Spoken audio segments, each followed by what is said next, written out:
didn't marry just him. I married everyone's expectations, and I didn't fully realize that until I started feeling like I needed permission to breathe. Lately, it feels like I'm always standing just outside myself, watching the version of me that everyone else seems more comfortable with. I keep wondering when that happened. When I became someone who measures her words before speaking, even in her own home. When calm started to feel like silence instead of peace. I'm not angry all the time. That's what makes it confusing. I'm just unsure. Of myself. Of what I'm allowed to want. I didn't go into this doubting anything. I wasn't trying to rebel or prove a point. I genuinely believed I was doing the right thing. I told myself that compromise was maturity, that patience was strength, that discomfort was temporary. And maybe that's true.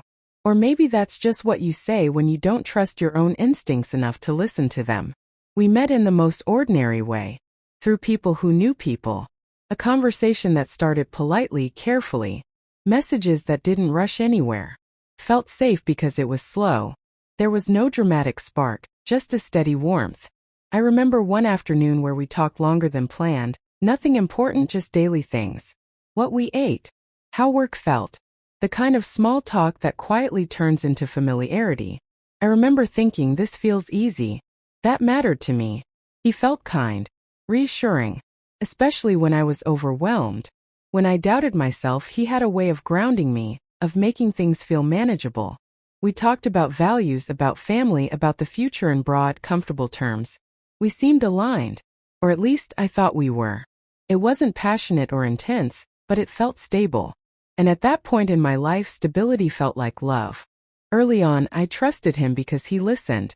When I spoke, he didn't interrupt. When I worried, he didn't dismiss it. There was a sense that we were on the same side, facing the world together. I didn't need to be impressive around him.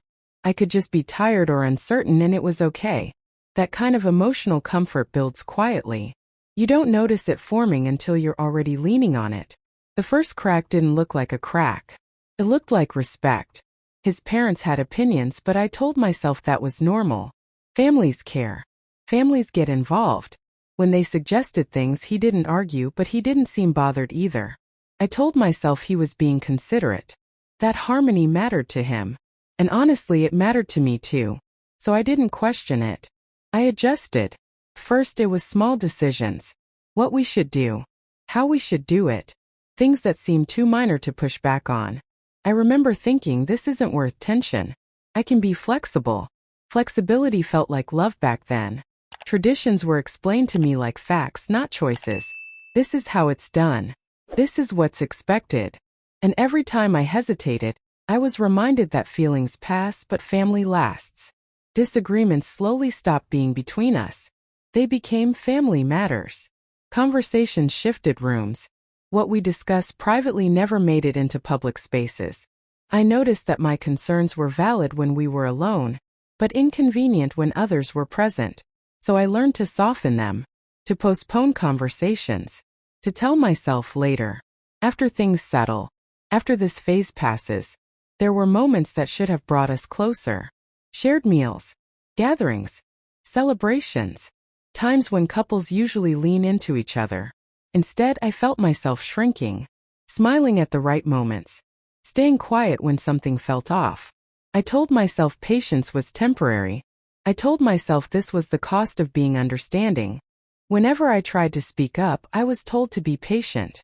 Repeatedly. As if patience were a virtue that could erase discomfort.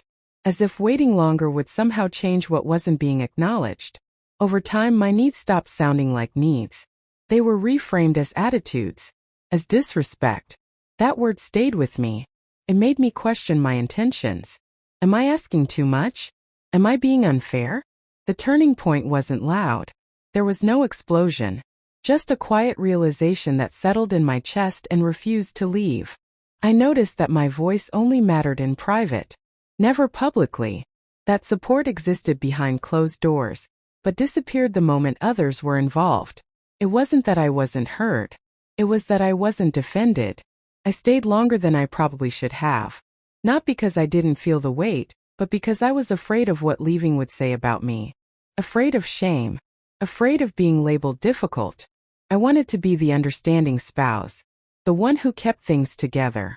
Somewhere along the way, I started defending a situation that was slowly erasing me.